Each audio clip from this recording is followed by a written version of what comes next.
Hey everyone, Tactics here, bringing you an updated Guardian Druid guide for Shadowlands patch 9.2. There's a ton of new stuff coming in this patch, most importantly, double legendaries as well as the return of tier sets. So there's going to be a lot of changes for Guardians here, and I'm going to go through them all. Covenants, Soulbinds, Talents, legendaries, gearing, all that stuff, all the info you need for both raiding and Mythic Plus tanking as a Guardian Druid. If you like this Guardian Druid content, you want more stuff like that, general tanking stuff for Mythic Plus and raiding, I do all that on this channel, so be sure to leave a like and subscribe, and let's get started with that tier bonus. That's what everyone's excited about, that tier bonus. So, got it on somewhere, there it is. So, the 2-piece bonus for Guardian Druids, Barkskin causes you to berserk for 4 seconds. This does do Incarn if you're talented into Incarn, for anyone curious. Berserk, Incarn, either way, and I'll be using that interchangeably for this set, but just note, if I'm ever referencing this set as Berserk or Incarn, it's both. For the 4-piece, while Berserked or Incarned, you radiate X amount of cosmic damage to nearby enemies and heal yourself for a different amount every hasted 1 second. So that scales with every stat, agility, right, attack power, haste, crit, verse, mastery. You see it says 0.9 seconds there. That's hasted because it's initially 1 second reduced by your haste. So very, very overall strong in terms of damage and things. It puts out a ton of damage. It is uncapped, that radiation of damage, so the more targets, it just scales linearly up, and honestly it's not too bad in single target either. What this does do for Guardian Druids, specifically in content like Mythic Plus, is it solves one of their biggest problems throughout Shadowlands, which has been snap threat, right? Getting aggro initially on pull has kind of been a problem for Guardian Druids, and this is really, really helping to fix that, right? You can go into packs with a Barkskin and just thrash like 6 times, 7 times maybe, if you time it right. So basically what you do is you would run in, you would thrash, then you would Barkskin to instantly reset the CD of thrash, and then depending on your haste, you'd be able to fit 4 or 5 thrashes into that 4-second window, and then you would get a reset thrash at the end, depending if you have enough haste again. So you would get a lot of thrashes, and that's really, really, really going to help with threat initially, because you'll be able to do that on every single pull, not to mention the ticks itself of the 4-piece bonus. So you're going to be doing a lot of upfront damage now, assuming you time your Barskins right, which is going to be really, really, really helpful. For raids, it's not really an issue, right? Because I mean, snap threat, it's not a thing in raids for the most part. There's going to be one boss where aggro is kind of weird, the first boss, so it's not going to be super difficult. But outside of that, it's not really a thing. It's just free damage in raids. Overall, I'm happy with how the tier set kind of plays out and affects Guardian Druids in Mythic Plus. It's a little boring in raids especially, but it does have the potential to actually influence your legendary and your talents and your covenant choice. So I think that's going to be a nice little change up for Guardian Druids, different from the previous couple patches here in Shadowlands. So let's talk about legendaries then. Ease right into legendaries. So you're going to be able to wear 2. One of them has to be your covenant legendary, and one of them can be literally anything else. Super interesting for many specs in the game, and Guardian Druid is no exception. So let's go through first the covenant specific legendaries. I'll actually go through, where's the journal? There it is, powers. Okay, Guardian Druid, good, we're here. Let's talk covenants. So yeah, I mean, I could start with Locust Swarm. It's bad. And it's just like Necrolord's already the worst ability, and this makes them even further behind. I'm honestly not going to talk very much about Necrolord in this video. Actually, this is probably the last time I'm going to talk about Necrolord in this video. Necrolord is just clearly behind the other 3 covenants for Guardian Druid, and this legendary, combined with their power just being worse kind of than the other 3, is a big reason for that. So yeah, Necrolord, it's out. Stonks, very, very down. Stonks, very down.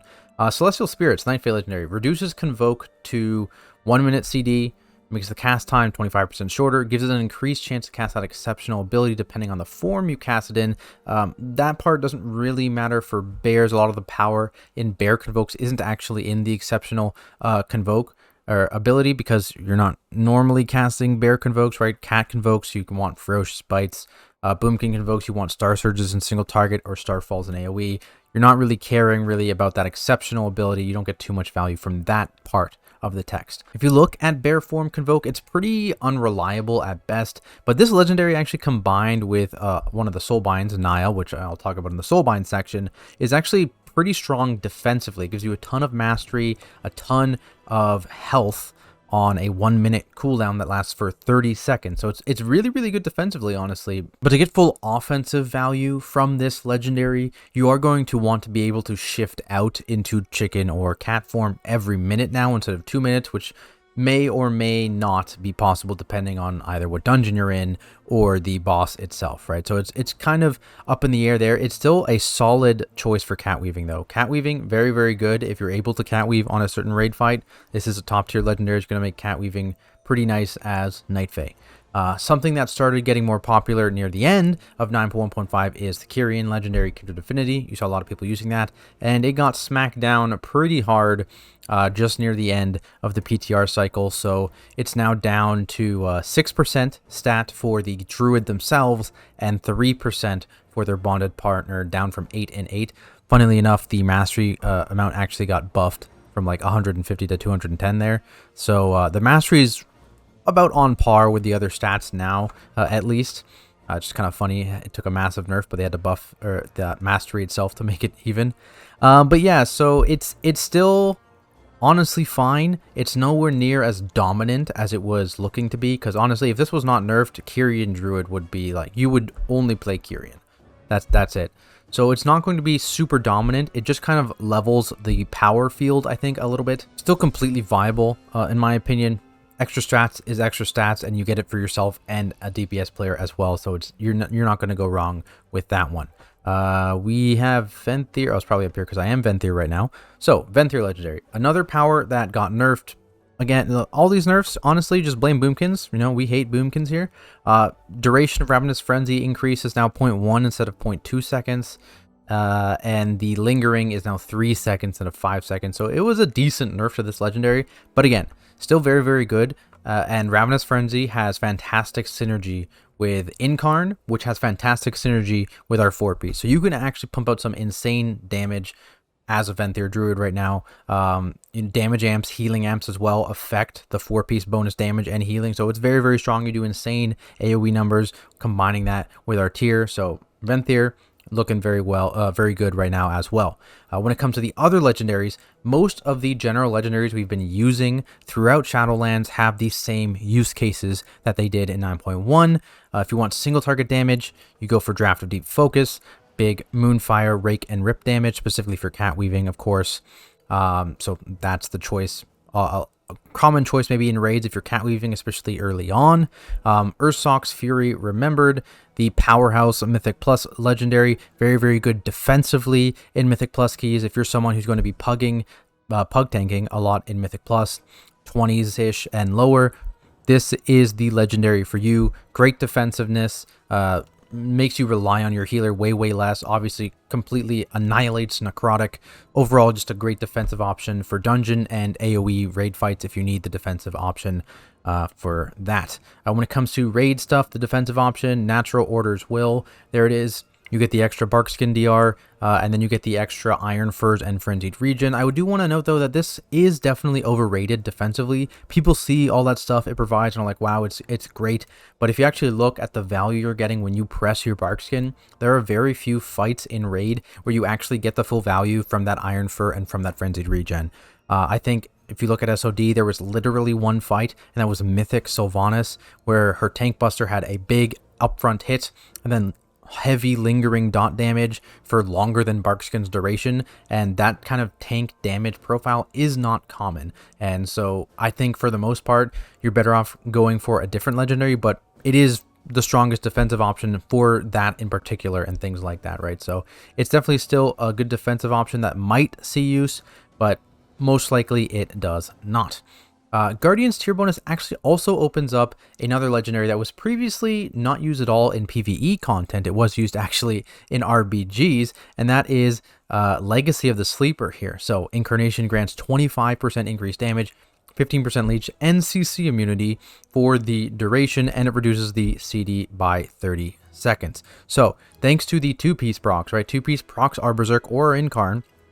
The uptime of this buff also way, way, way higher. Not to mention, you also get the 30 seconds of CDR, which you may or may not use. Venthyr Druids, I think, kind of just hold this still, so they don't get the 30 seconds of CDR, but they get that damage boost in both the Ravenous Frenzy and, of course, these 2-piece windows. And you also, of course, get the flat damage amp applied to your 4-piece bonus as well, because, of course, the 4-piece and Legacy of the Sleeper are both tied to the same buff, Berserker or Incarn. And so you're always going to have the two up at the same time, so it's just a flat 25% damage boost to your 4-piece. It can do an insane amount of damage in Mythic Plus and in single target. It's good in all situations. Defensively, it's not as good as something as like UFR in Mythic Plus or like now in Raids, but it provides significantly more damage than both in both forms of content. And honestly, the Leech, it's a decent amount of Leech. The Leech is nothing to scoff at here. It provides some decent defensive value, and because you get a bunch of uptime on that buff. With UFR kind of proven to be unnecessary on higher keys near the end of patch 9.1, 9.1.5, with all the Druids kind of swapping to Kindred Affinity, I think you're going to see a lot of them using Legacy of the Sleeper once they get their 4-piece, right? Before you get your 4-piece, there's no real reason to run this Legendary. You really want it to just kind of amp both the 2 and the 4-piece, but once that happens, it is really, really strong. In Raids, it's really, really good. Single target fights where you can't cat weave, fights where you can cat weave even. It's good in AoE. If you want an offensive option, this is for one of the probably better options once you get your tier. Again, once you get your tier. Early on, it's not going to be as good, but once you get your tier, going to be pretty good and something you're going to want to have in your back pocket. Briefly, I can mention Lycaras, I guess, because, you know, it lets you have really high bark skin uptime. I don't think you're going to use it, but I guess I have to mention it. It's there. You just sit in bear form and you get a bark skin every 45 seconds.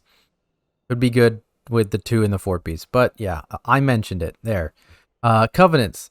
Let's talk about Covenants. So, like I said, Necrolord, you can go Necrolord, right? All 4 of the Covenants, you can do it, but I don't recommend it at all. They're all usable. Should you want to, right? If you need Necrolord in a Mythic Plus dungeon, go ahead. But one of the other 3 is going to be much better most of the time, all the time. So, introduction of double legendaries in 9.1. You get nerfs to the Venthyr and the Kyrian legendary. What does that kind of mean right off the bat for Covenant choice in 9.2? Well, you're still kind of free to pick the other 3. They're all going to be individually better a little bit in certain situations, but overall, they're all quite close in general. And so if you have just one comfort pick, you're like, hey, you know, I really like Convoke. I don't want to deal with simping as Kyrian. I don't want to do that even if it's better in certain situations. You're perfectly fine playing Convoke. Same goes for Venthyr, same goes for Kyrian, same all of those 3. You could go every single situation and just keep that Covenant, and that's fine. If you're trying to min-max, there are certain situations where you'd want to play one Covenant over the other. I personally have every single Covenant at max renown, and I'm probably going to swap between them as I see fit. That's me. You don't need to do that. It's going to be beneficial slightly, but at the end of the day, it's not required. If we look at Night Fae, Night Fae has been popular kind of all of Shadowlands because of Convoke. It's big in Mythic Plus if you're Boomkin convoking. It's big in Raids if you're Feral convoking. Defensively, like I mentioned, 1 minute convoke combined with the Naya Soulbind, Grove Invigoration stacks. You get pretty big defensive value on a 1 minute CD, and it gives you stacks as if Convoke was a 2 minute CD. So you get double the stacks basically on half the cooldown. So it's pretty nice in that sense. I think the Covenant is really going to shine specifically in single target raid bosses, where you can cat weave, as you'll be able to have 1 minute Convoke and Draft, which are both very, very powerful Feral Druid legendaries, and they're very, very good for cat weaving as well. Previously, obviously, you couldn't combine these before because you only had single legendary, but being able to have both definitely amps up cat weaving a bit on the fights where it's possible to do so. Moving on, Venthyr Boys, likely similar position that it is now. Fantastic for personal damage, combined with Incarn, combined with Legacy of the Sleeper. It pumps in AoE, and honestly, it also kind of pumps in single target when you're not able to cat weave.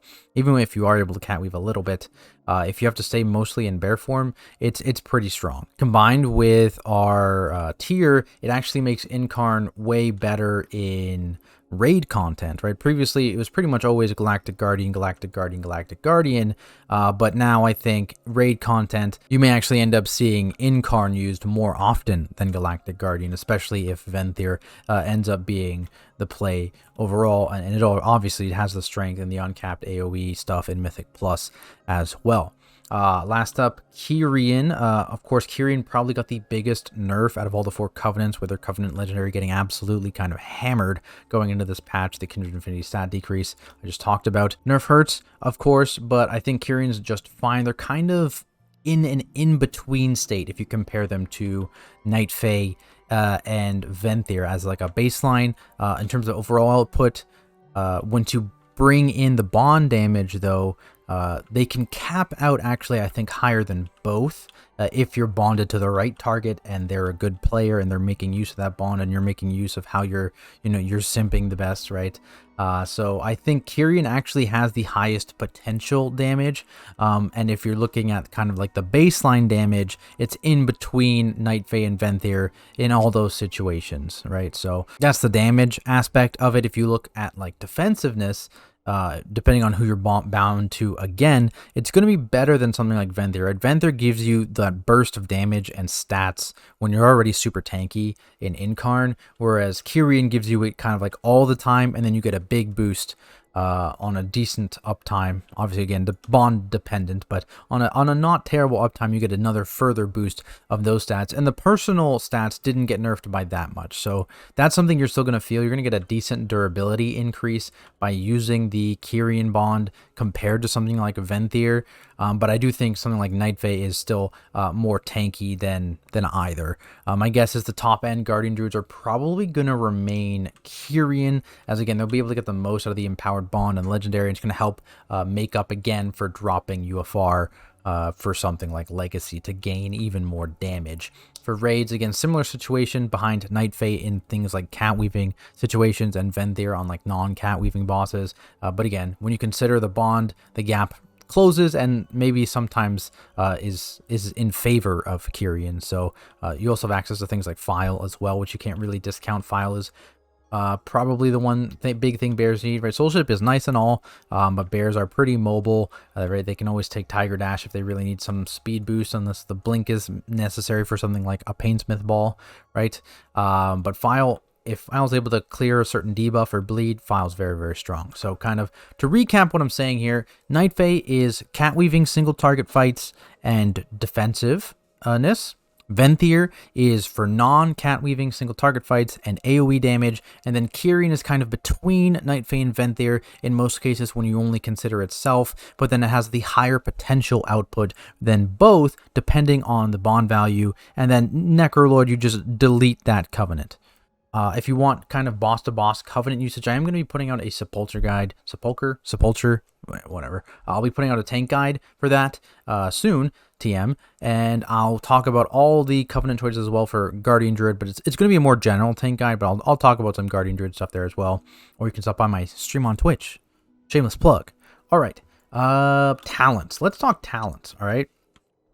I'll go... Well, that's not talents. Row by row here. Row by row here. I'll talk about each Mythic Plus and rating, of course. 15 row. Brambles is the only talent that gives you direct damage. Blood Frenzy, though, gives you substantial rage increase, primarily in Mythic Plus, right? You need to have, once you have 2 targets plus, like it's just, you go Blood Frenzy because you get so much rage. So Mythic Plus, Blood Frenzy is so good. In raiding, if you need the extra rage, if it's a multi-target fight and you want the rage, Blood Frenzy. Otherwise, Brambles is just some extra damage. Bristling Fur is just kind of bad right now. I wouldn't take it. So the talk here is between Brambles and Blood Frenzy. Personally, I play Brambles in Raid and Blood Frenzy in Mythic Plus, though. If there's any really, really dangerous multi-target tank fights, you can take Blood Frenzy.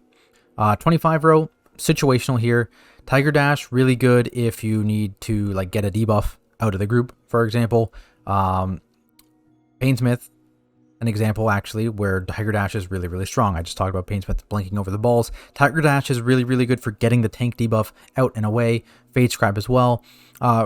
Wild Charge is really good if there's like a knockback, something like Ner'zhul, right, where you get knocked away, you can actually charge right back to the boss, things like that. or if you just have a target to charge to. Denathrius, right, was another great example where Wild Charge was really, really strong. Renewal is the only throughput option on this row, so if you don't really need Tiger's Dash, you don't really need Wild Charge, you can get a nice little off the GCD heal here, and that's definitely the default in Mythic Plus. But all three of these could be used in raids depending on the fight specifically. Next up, Affinity row. I'm going to ramble here for sure, so just forgive me. But I think a really common mistake here that I see Guardian Druids do a lot is picking Resto Affinity, specifically because they say the healing from Ysera's Gift is really strong. Now, don't get me wrong, it looks great on the healing meters, but honestly, once you actually look at what the healing is accomplishing, you realize that the value is actually extremely minimal. If you think about what are you in danger of as a tank, in almost all cases, it's kind of like you're going to take your entire health bar or the vast majority of your health bar in the span of a few seconds. Right? Whether it's a tank buster, you're taking multiple melee swings with some with a buster in there as well, whatever it is, right? A tank combo, I don't know. During that time, Resto Affinity will take once, maybe twice. Very rarely is 3 to 6% health going to be the difference maker between you living and dying in one of those intervals. Compare that to something like Balance Affinity, where in content like Mythic Plus, you can actually just completely avoid all damage in a pack by just kiting a little bit and staying at max range with your Thrash and Swipe, and just doing that while taking no melee hits whatsoever. Doing that for literally one pack in an entire dungeon is already more mitigation than Restoration Affinity healed over the course of that whole dungeon. But it's something that doesn't show up on meters, so people don't really attribute value to Balance Affinity there, right? Ursul's Vortex is great utility, but Typhoon does similar things and is like half the CD, right? Unless the situation specifically demands Ursul's Vortex, which there aren't very many. There's maybe one I can think of, and that's like pulling the entire left side on Spires. Ursul's is nice for that, but honestly, like you can just put them up against a wall, right? Like, so there's not many situations where you would ever say Ursul's is better than Typhoon, and Typhoon being on half the CD is all the difference you really, really need. Because of that, I always say you're much better off playing Balance Affinity for Mythic Plus stuff, and Feral Affinity for raid stuff. Particularly if you're able to cat weave. If you're not able to cat weave, you could go either, right? If you want move speed or if you want the range in raid. So either of those work, but very rarely would I recommend Resto Affinity. It's only if you're doing some cheeky off healing stuff would I say Resto Affinity, some like Heart of the Wild off healing stuff, because that has happened in like heavy prog stuff. But if you won't need to come to this video to know you need to do that kind of thing. So yeah, so wouldn't recommend Resto Affinity. Balance or Feral is going to be what I'm going to say most people should be running. And also it's important to note as well, as a Night Fae player, if you're using Heart of the Wild in the next row for DPS, you want to be Balance or Feral Affinity, otherwise it's a damage loss, right? So speaking of the row, it's a choice between 2 CC talents and Heart of the Wild, which, as you can see there, as a Balance Affinity, it's a DPS increase. If I pop it and start using either Balanced Druid abilities or just literally keeping Moonfire up on the boss, it's still a damage increase. It's a 30% damage increase to my Moonfire damage, right? So nothing to scoff at there. It is just damage. So you get to kind of choose, okay, do I specifically need a single target stun in Mighty Bash or an AoE roots rather, castable in bear form? If not, damage increase. It is on a 5-minute CD. You can reduce that with a conduit, but it is a damage increase, right? So if you don't need either of these things, and in raid, you probably should almost always be running Heart of the Wild, then you can feel free to get some extra damage. There are some dungeons where I would recommend Mass Entanglement, things like Plaguefall, things like Necrotic Wake. You get some decent Mass Entanglement value. I think it's a bit underrated, but yeah, Heart of the Wild is definitely what you're gonna want to go for in raids specifically, and you're kind of free to choose for Mythic Plus. Now we get to some of the bigger throughput talents on the 40 row. Soul of the Forest, it's a dead talent, unfortunately. Don't worry about it. Significantly behind both of these in every situation. So you get Galactic Guardian versus Incarn. And once you get once you get 4-piece and double legendary, Incarn, like I mentioned earlier, kind of starts to pull ahead because it increases the uptime of your 4-piece. It increases the uptime potentially of Legacy of the Sleeper if that's what you're wearing, and just gives a pretty solid damage gain in both single target and AoE. And if you're already running Venthyr, this is something that kind of just matches up with Ravenous Frenzy very, very well. Just some great synergy overall there. Galactic Guardian is very competitive for single target raid content. Of course, for AoE things and Mythic Plus, you always want the Incarn for the survivability on top of the damage it brings. But if you're doing things like Night Fate Cat Weaving post getting tier, I think Galactic Guardian is still the play based on the Sims. Because the 4-piece does now proc Galactic Guardian, but it becomes pretty niche once you get both 4-piece and double legendary. So something to keep in mind, probably see Galactic Guardian run more often earlier and then less often later in the tier once people obtain all that borrowed power. Then we move on to a defensive row, Earth Warden versus Survival of the Fittest, Guardian of the Loon. Same situation as Soul of the Forest here. It's just pretty dead talent. It's just not better than either of these two. Earth Warden does some pretty heavy lifting against melee specific damage. So if you're taking heavy melee damage, it's very, very strong at mitigating that. Survival of the Fittest, on the other hand, reduces your CDs of Barkskin and Survival Instincts, and based on your tier, this is now a damage increase, right? Because more Barkskins means more 2-piece procs, more 2-piece procs means more Berserk and Incarn uptime, which means more 4-piece procs. So this is actually a not insignificant damage increase to run Survival of the Fittest, and I think that's going to make it the go-to for sure in raids, unless there's a boss that just melees like an absolute truck. When it comes to Mythic Plus content, though, I'm not sure you're going to be able to drop Earth Warden. I've been testing keys with both Earth Warden and Survival of the Fittest, and let me tell you, it's a night and day difference between Earth Warden and Survival of the Fittest when you're running Legacy of the Sleeper. I think if you're going to drop UFR, you have to keep Earth Warden, and I think if you want to drop UFR, or if you want to keep UFR rather, you can potentially drop Earth Warden and run Survival of the Fittest.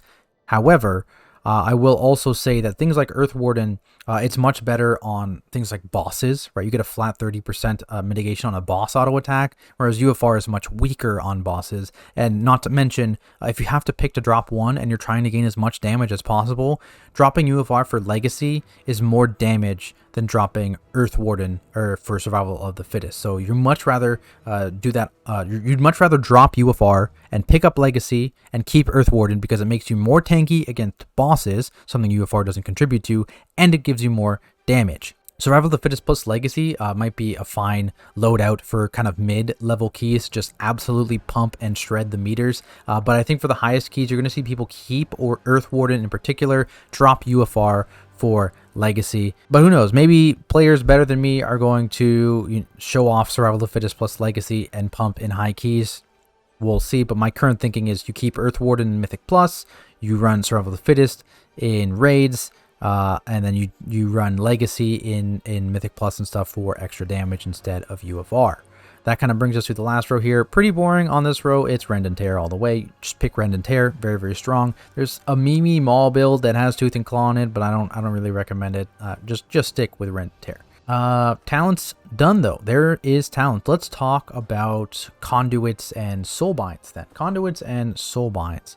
So let's just open up the thing here. All right, let's talk about this stuff. So let's go Finesse first. There's not many of them. There's only two decent ones. I would consider Born of the Wild, which is CDR on Mighty Bash, Entanglement, and Heart of the Wild. So that one talent row and front of the pack, which gives you a longer duration and bigger radius stampeding roar. This one, very, very good for heavy movement fights. If you're looking at the next raid, there are some massive boss rooms, so you might get a decent amount of value from this in raids. It's also good in Mythic Plus if you're doing some very, very long no mount skips. That exists in a couple dungeons. The other side is a good example of that. That being said, if you're able to cat weave on certain fights and you're running Heart of the Wild, this finesse talent is damage increase, right? Just like that row, Heart of the Wild is the only damage increase. This is the only finesse damage increase you can run. That does kind of assume you're able to fit in an extra Heart of the Wild or something, or get it in a burst window or whatever, that you wouldn't be able to normally. So potentially up in the air there in terms of offensive value. But the other thing I think you need to consider is if you're ever running Mass Entanglement, the cooldown is the exact same as the duration.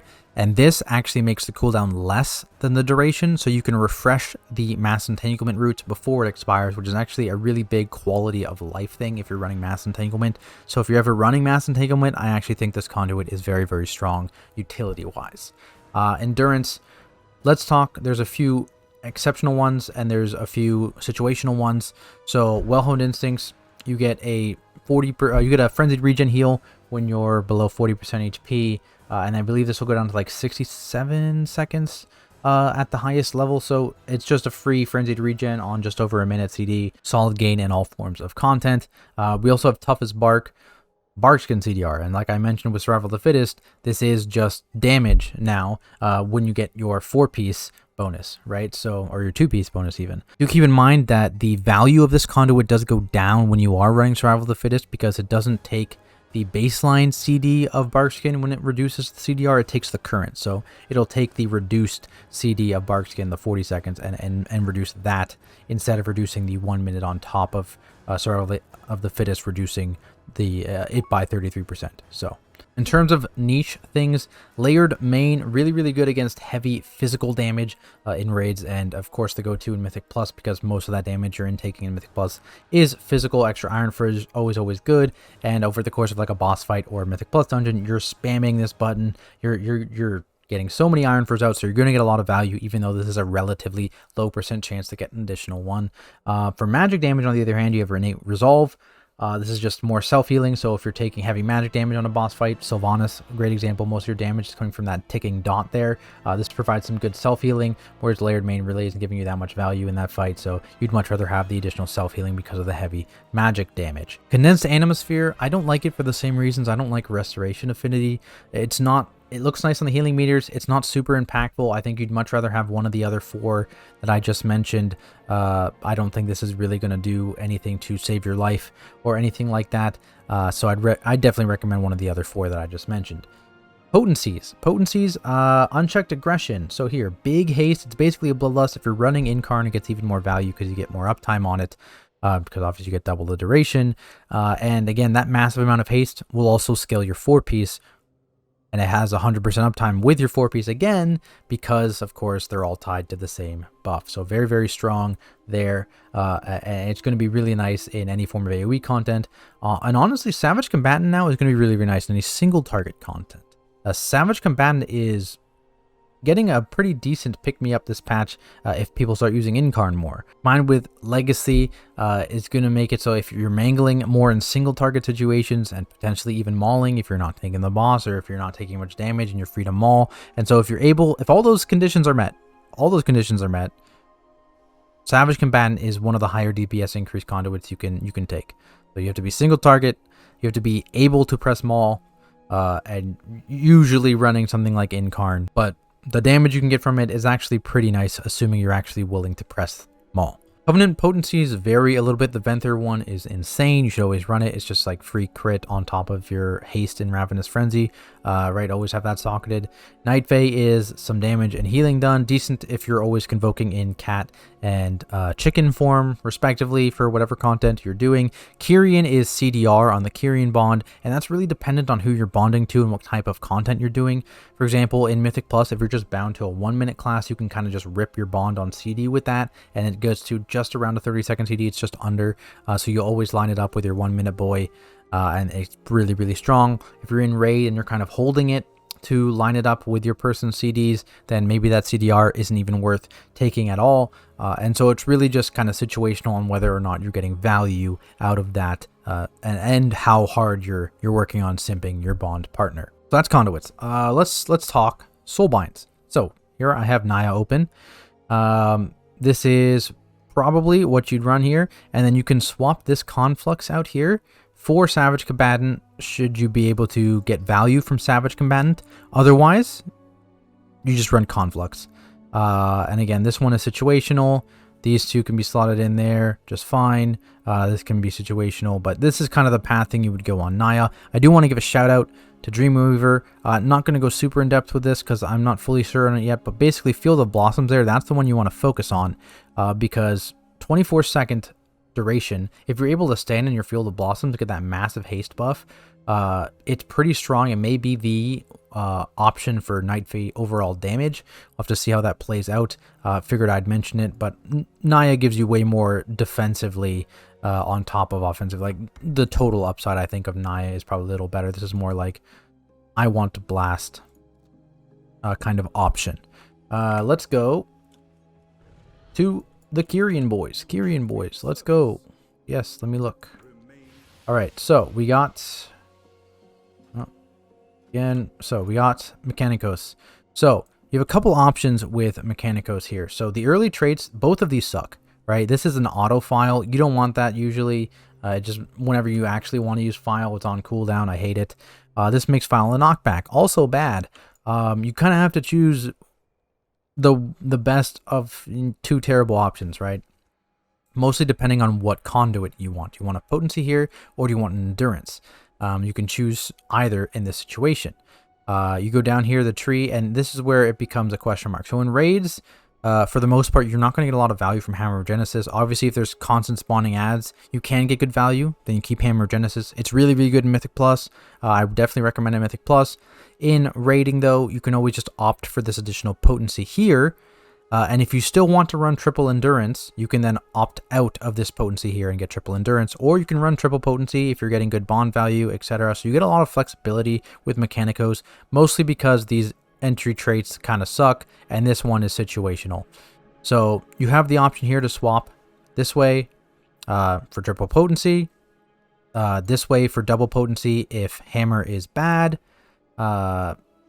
this way for double potency if hammer is good, right? So you have some options, or this way if you if hammer is good and you're not getting value from kindred, right? So you could actually get 4 endurance. So you have a couple options with Mechanicos. Very, very flexible, very, very powerful Soulbind.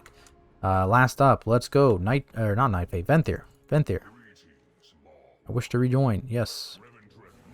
Okay, so do not get baited by Draven here. Theotar is the play for sure. He's very, very powerful. If you can send your umbrella, great. If not, it's not the end of the world. You get some passive avoidance here. You get some passive, what's it called? T. The T is very, very strong as well. And you get all the things you could need. So this is the kind of pathing you would go in a Mythic Plus dungeon. And then in raids, if you're able to take advantage of your Savage Combatant here, it would be over here. So the question is, can I get good use of Savage Combatant? If yes, you run this pathing. If no, you run this pathing and you take White Wasteland Propriety and the Finesse Conduit there. Again, all 3 of these covenants are viable in different situations. There's a best one in each situation. I went over that in the covenant section. If you want to double check that, go ahead and get back to that. I'm very, very interested in trying out Venthyr with that damage amp on the tier and the Legacy of the Sleeper. That's an interesting combo I want to be testing a lot more. But of course, Kyrion's going to be strong and Nightfae's going to be strong. So you can't go wrong with any of the 3. Whichever you prefer, you're going to be just fine. But that wraps up this video. I think that's all the major things. If you have any questions, drop it down below. Stop by my Twitch channel at Tactics. I'll answer it. I stream rating from a Guardian Druid perspective. I stream high Mythic Plus keys. Any questions, I'm more than happy to answer. If I missed anything, please do let me know, and I will do my best to answer. Otherwise, thank you guys so much for watching. I hope you enjoyed this video. Be sure to leave a like and subscribe, and I'll see you in the next one.